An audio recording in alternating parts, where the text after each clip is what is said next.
This is our Native American bird that has become a French classic. They call it dinde de rôti. So it's roast turkey today on the French Chef.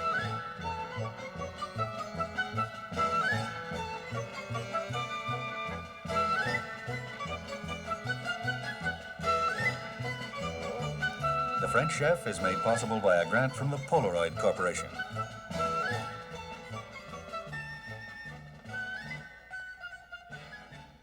Welcome to the French Chef. I'm Julia Child. I'm gonna have a party for 16 people. And so I want a great big turkey. And evidently, you have to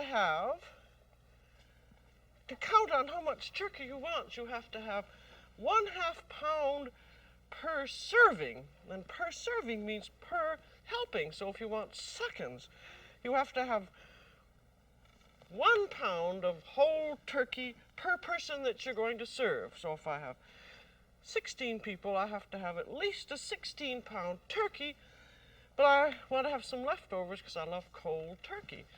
So I've got to have a minimum of 16, so I've got 23. That's how to figure things.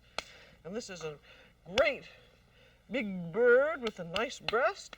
And when I bought it, I looked very carefully on the label, and it said young turkey. Turkeys, of course, have gone through quite an evolution since the time of whenever it was. I guess the Jesuits and the Spanish who found them in America. And now that they're got to be this size, this is 23 pounds in quite a short time. And 90% of all the turkeys that are bought in the USA are frozen. And if you get a frozen turkey, the slowest way of defrosting it is the best. If you have time, 3 to 4 days in the refrigerator. If you don't have time or space, leave it overnight in a sink full of water. But always in its original package. But remember, slowest is best if you can. And then on the label here of this turkey, it said that there were giblets in the cavity and also in the neck. I'm going to see if I can shake anything out of the cavity here. Oh yes, I see something in there that looks like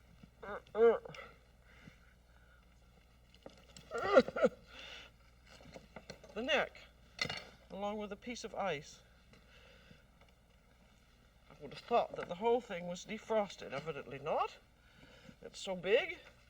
And now up in the very top is a little treasure of other giblets, which should include the liver, the heart, and the gizzard. And it does. There's the liver, there's the gizzard, and there's the heart. And all of these are very valuable to help you make your low brown gravy.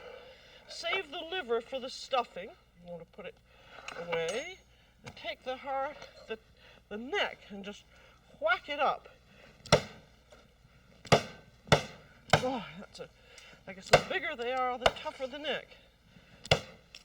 Because this is all going to be cooked. And the neck is so big that it's much better to cut it up. The heart can stay as it is, and the giblets have all been peeled nicely.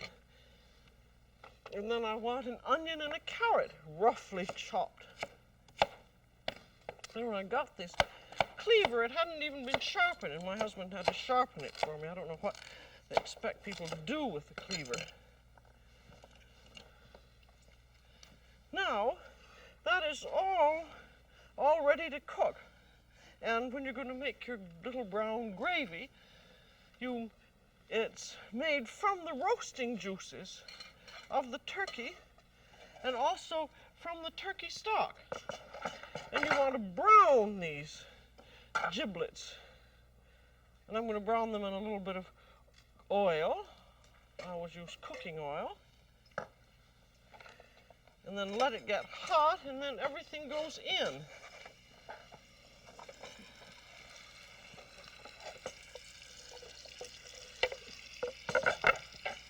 And stir it around to brown them because browning gives color to the sauce and also flavor. And I'm not going to take the time for the 4 or 5 minutes it takes, but keep stirring them around for 4 or 5 minutes till it's nicely brown, and then in go the liquids.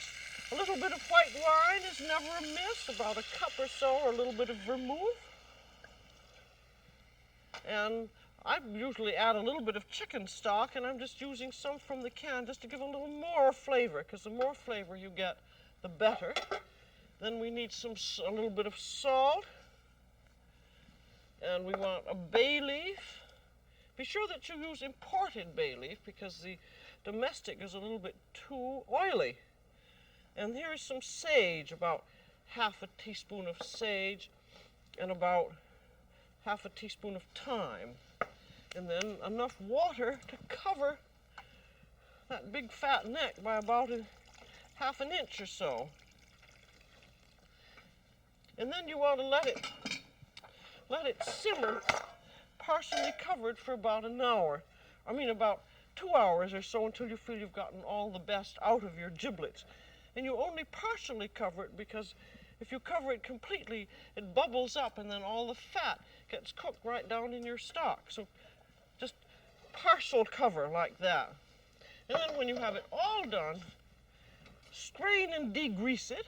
And there you are, strained and degreased delicious turkey stock. And here is how to get ahead of the game by making a sauce base, so that when you come to making your gravy, you've got the thickening all done. We're going to have 3 cups of gravy, or sauce as the French call it. And so I have 3 tablespoons of cornstarch and a little port wine. And stir that around, and then in goes your sauce. And then, that was the stock, I mean. And then just bring that up to the simmer, and when it's done, it looks just like that. It's just slightly thickened. That's cooled off a little bit. But you want it fairly thick because the turkey roasting juices are going into that. And this is a very good idea to get that all done so that when you're ready to make your gravy, there you are, ready to go. Now we still haven't finished with the turkey because there are still 1 or 2 little things that must be done to it. You never know, sometimes there's a big piece of skin that holds the legs together. This time it's a wire which just is stuck in there like that. And other times there's a piece of skin that's been left on that the legs go through. But you really should take it all apart and then look at the turkey and pull out extra fat if there is some.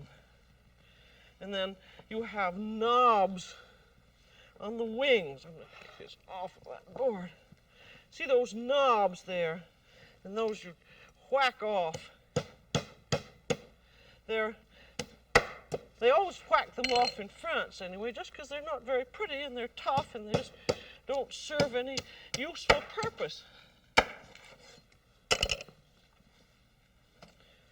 Then if you want to, you can always take out the wishbone. The wishbone is, of course, up here in the neck end. It means you can feel it up in there.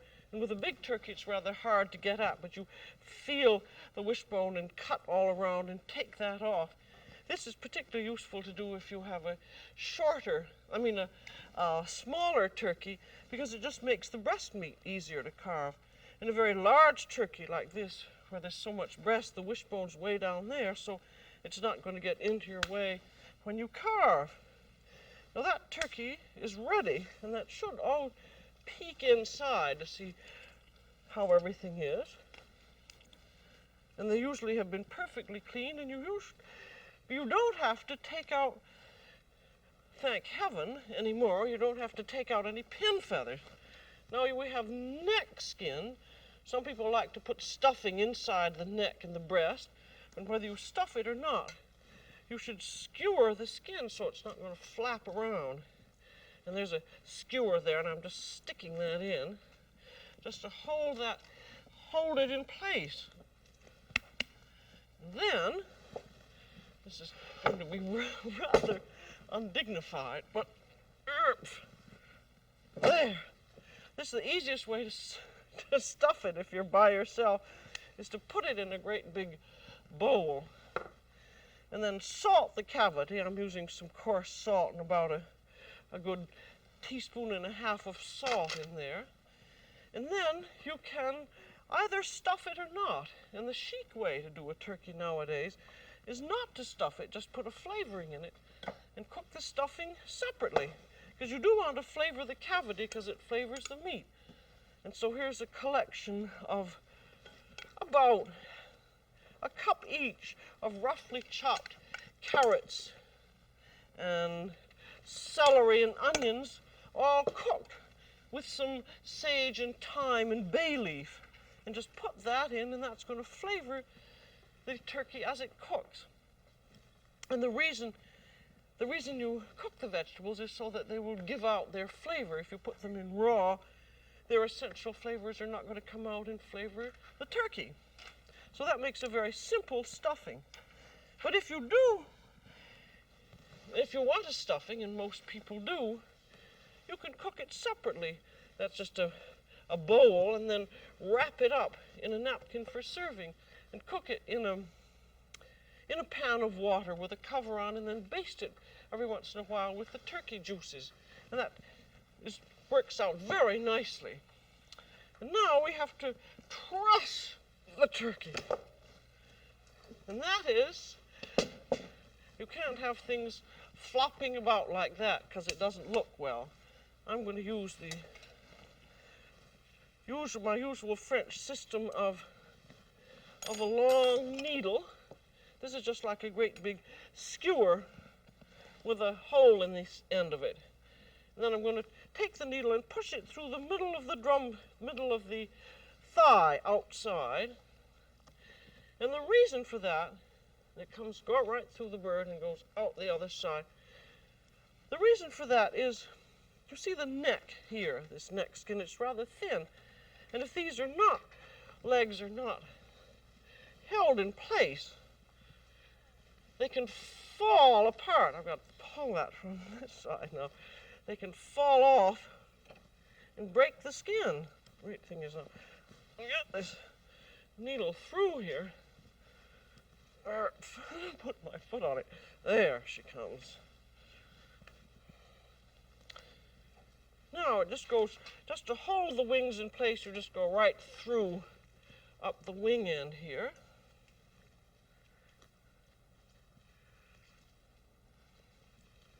Because this will be cooked in a pan, and the pan sides hold the wings up. But what we're really trying to do is to get these knees held together. Now, see how this looks. I came in one side and came out, and I'm coming back, tying it up the same side I went in originally. But as you can see now, as I pull this up, that's holding them knees in place. I've got to give it a double. I haven't given it a double twist enough. And after this, we just have to do a quick tie to the rear end to hold those vegetables in, because there isn't a stuffing. I don't have to do anything very fancy to it. I'm just going to go right through the tail piece here and just tie that onto the drumsticks.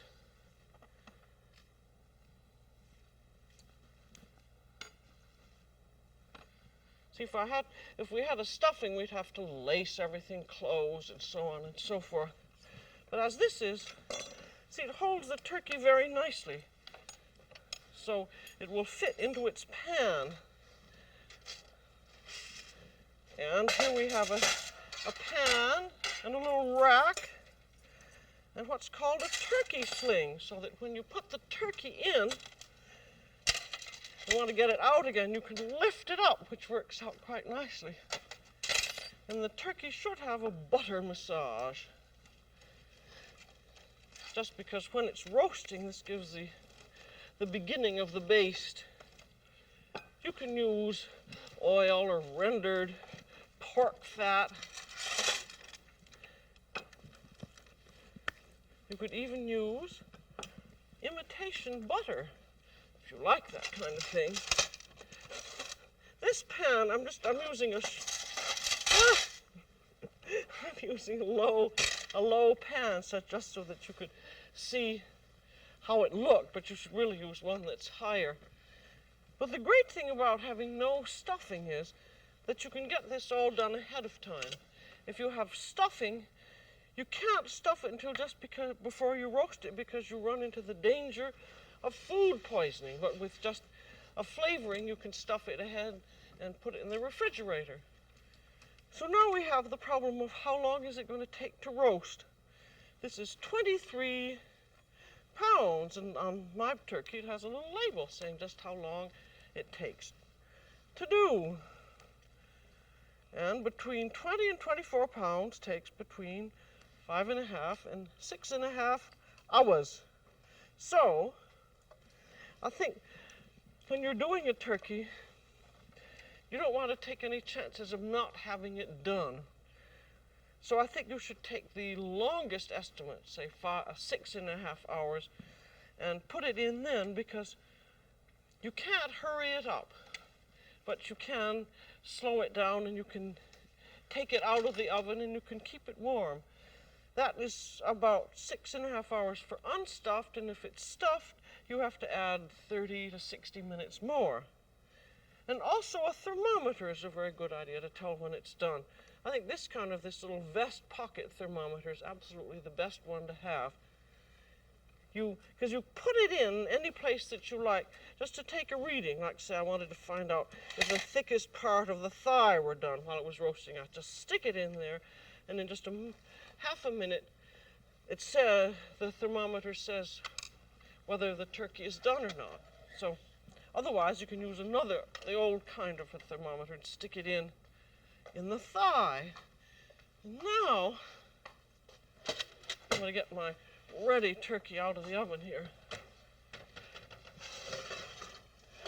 Look at that, it's beautiful and brown. And then this turkey is going to go in. And this is a preheated 325 degree oven. And I've already given it a butter baste. And I'm going to put on a bit of cheesecloth and baste that with a little bit of butter, and that will act as an automatic baster. You just put that. This is damp cheesecloth. And that's basted, and in it goes. And then you should baste it for about that's the dangers of a narrow pan like this. Baste it every half hour. Just lift up the cheesecloth and baste the breast of it. And then just about an hour before you think the turkey's supposed to be done, put in a chopped carrot and onion, because that's going to give a nice extra flavor to the roasting juices. And if by any chance you're using a little shallow pan like this, you're going to have to take juices out every now and then, because they could come up and go over the pan, and your oven would catch on fire, and that wouldn't be very much fun. Now, we're going to take a look at this turkey and see how to tell whether it's done or not. I'm going to put it onto this board so that you can see. I haven't had a turkey sling in here, but I just can't. It's all sunk down, so I'll just take it out like that.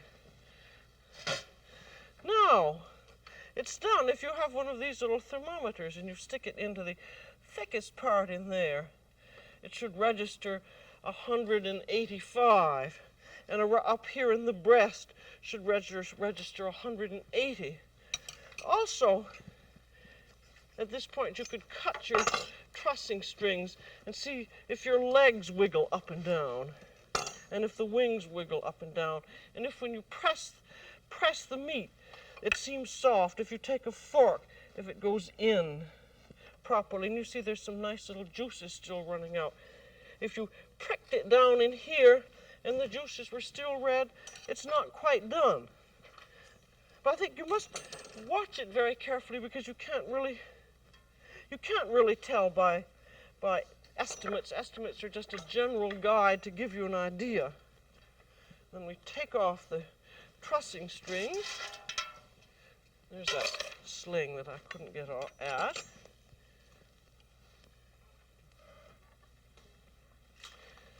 And then a turkey should rest at least half an hour after it's been roasted before you carve it, to let the juices go back into the flesh. And during that half hour, you can finish off your little brown gravy. Look at those sauces there, all those juices there, and they're the vegetables. And you just take the fat off of that, and then mix it with your sauce base, and you've got your gravy all made. And season it up and taste it. And there you are. And now, just as important as roasting it and as making your sauce is how to carve it. So I thought that I would do a few pointers on carving here before we go into the dining room. Terribly important is to get a good knife. That's a good English knife we used for carving leg of lamb. There's a curved serrated one. There's another one. These are all excellent, and you may find that if you're carving in the dining room, you'd like to have several knives, because you have to do several operations. We have the wing, and to get that off, it's usually good to get it off in two sections. Bend it at right angles, and that's the upper arm and the tip. Then you have the lower part of the wing here. And the way to get that off is, again, to usually bend it at right angles, or if it doesn't going to come off too easily, you can just leave it there until you get through the breast meat. I think in this case it doesn't seem to want to come off with great ease, so maybe I'll just leave it on. But that isn't going to interfere with your getting at the breast meat, so just leave it until you come near to it. Then we have the leg off. All of this is in trying to free the breast so that you can carve it. And that, again, you just bend at right angles.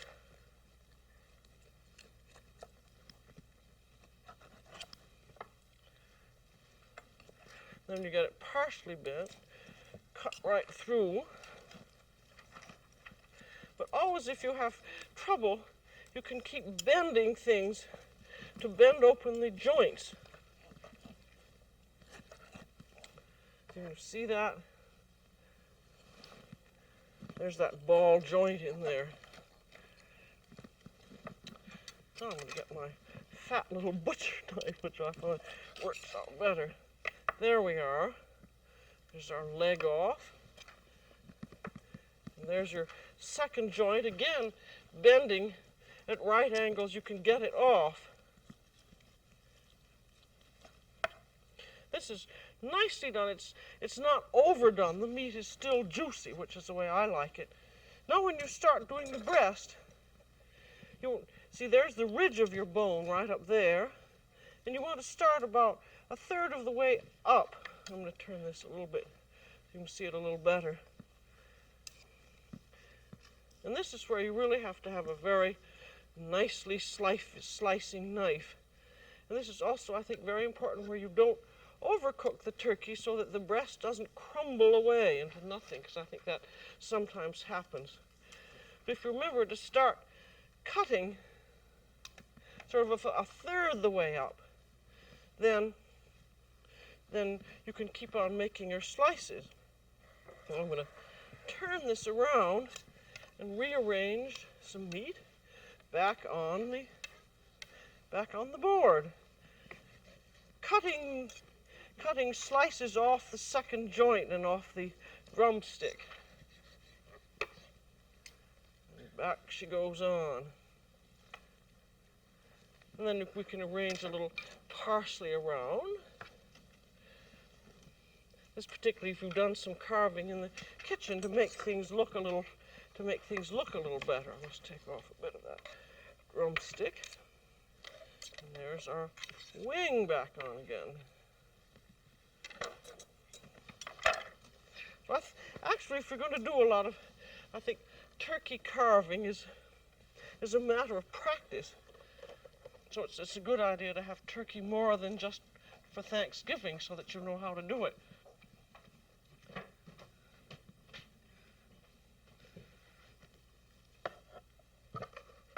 There. Now, I'm going to serve some.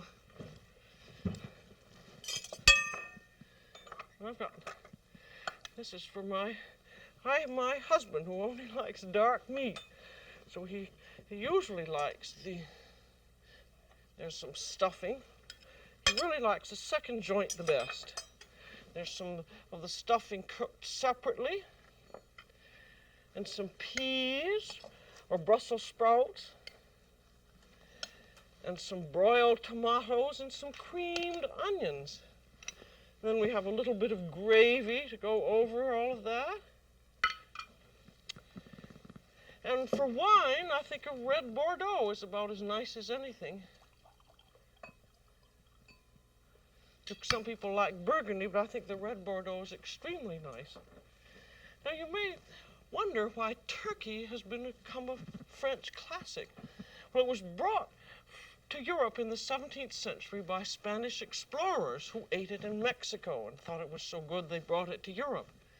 It was even well known to the great chef Carême, and Brillat-Savarin, who wrote The Physiology of Goût, of Taste, had to flee from France during the Revolution, and he came to America, and he shot his own wild turkey near Hartford, Connecticut, and he cooked it himself for his hosts. So the French have taken over turkey too, and they even have a turkey tongue twister taken from the tale of Dido and Aeneas, to wit, Dido dined on the back of a fine French turkey. Dido, dinaditon, din do din do di din din. So that's all for today on The French Chef. This is Julia Child. Bon appétit.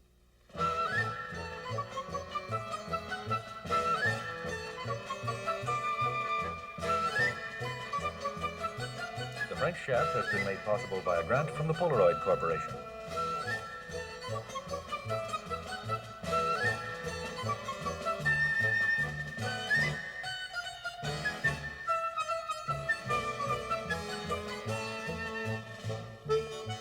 Julia Child is co-author of Mastering the Art of French Cooking, Volumes 1 and 2.